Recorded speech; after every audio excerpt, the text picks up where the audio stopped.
আচ্ছা বলো তো কি কি সবজি খেলে আমাদের হার্ট ভালো থাকবে? হার্ট ভালো রাখার জন্য 5টি সবজির নাম বলছি। নাম্বার 1, পালং শাক। এতে আছে নাইট্রেট, ম্যাগনেসিয়াম এবং শক্তিশালী অ্যান্টিঅক্সিডেন্ট। আর এই উপাদানগুলোই রক্তনালীকে স্বাভাবিকভাবে প্রসারিত করে, ব্লাড প্রেশারকে নিয়ন্ত্রণে রাখে এবং ধমনীকে ক্ষতির হাত থেকে বাঁচায়। নাম্বার 2, রসুন। এতে আছে অ্যালিসিন এবং সালফার জাতীয় অ্যান্টিঅক্সিডেন্ট। এই কারণে খারাপ কোলেস্টেরল কমে, রক্ত জমাট বাঁধার ঝুঁকি কমে এবং হার্ট অ্যাটাকের সম্ভাবনা কমে।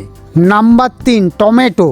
এতে আছে লাইকোপেন, একটি শক্তিশালী অ্যান্টিঅক্সিডেন্ট। এই কারণে ধমনীর ক্ষয় রোধ হয়, অক্সিডেটিভ স্ট্রেস কমে এবং হার্ট বা হৃৎপিণ্ড দীর্ঘদিন সুস্থ থাকে।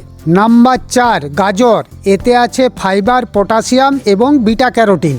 এই উপাদানগুলোর জন্যই কোলেস্টেরল নিয়ন্ত্রণে থাকে, ব্লাড প্রেশার নর্মাল থাকে, ধমনী পরিষ্কার ও সচল থাকে। Number 5, bit.